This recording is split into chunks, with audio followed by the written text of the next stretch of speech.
I think maybe what we could do with GGE is put it in the context of world geothermal energy, which includes New Zealand, of course, is a major geothermal opportunity. But worldwide, geothermal has many attractive features as a renewable energy source. It's a base load source, and that means it doesn't depend on the weather, versus something like solar or wind. Geothermal is a steady form of energy, and so utilities always like that kind of steady energy. It's like a coal plant or a nuclear plant that's always producing. And so geothermal is the only renewable form of energy that has that characteristic. I think the other driver is we've transitioned to a world of much higher oil prices, much higher fuel prices for power generation, and again, I'm talking a worldwide perspective. That's dramatically changed the landscape for geothermal. So if we think about what are the biggest risks here, they're really on the proving the resources, and that's why you want really a very good technical team like GGE. From what I can see, they're the top team out there. They've been involved in more than 50% of the geothermal developments that have taken place. So there's a breadth of knowledge there that I think is very impressive. And that was one of the attractions for Tukia, was let's get wired in with that depth of knowledge and experience, because down the road that can help us with our efforts as well. Well, of course, portfolio diversification is one of the fundamental principles of investing. So you want to be able to have many opportunities such that if some of them don't pan out, you nevertheless have enough opportunities on the table that you're pretty confident that you'll have an attractive outcome at the portfolio level.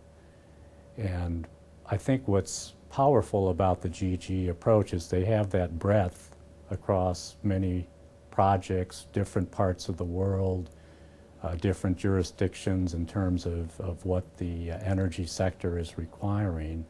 So they get diversification in many dimensions, and they have the opportunity to get early information in each of these jurisdictions. So you have not just the portfolio effect, you have what I call optionality, that I can wait and see if things are turning out to be good, and if they are, then that's where I focus my resources.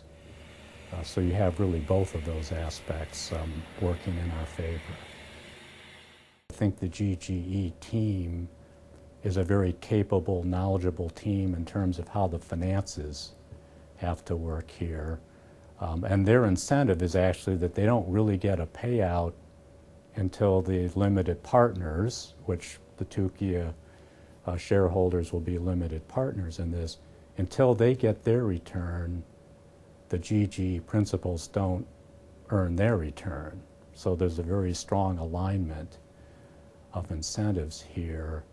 And what that says is there will be a very strong incentive to, and this is something that has been a Tukia theme really all through this negotiation and discussion, is you have to be very ruthless, I would say, in efficiency of capital. So if we look at a return on this opportunity, this portfolio over a 10-year time frame, we're looking at something like about a 23 to 24% return over that period, which is very attractive.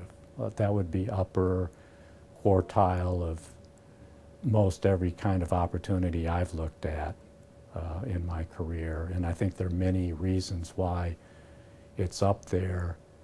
But there are also some benchmarks by which we can validate it. So we can look at what are investors in the private equity markets doing, and that's the kind of return they're looking for, maybe on not quite as long a time horizon. I think there have been some savvy private equity investors, that we've talked about, that you could even name some of them as being systematically successful in this kind of activity. And that's what we want to create at Tukia, is an ongoing stream of successful ventures with this kind of return.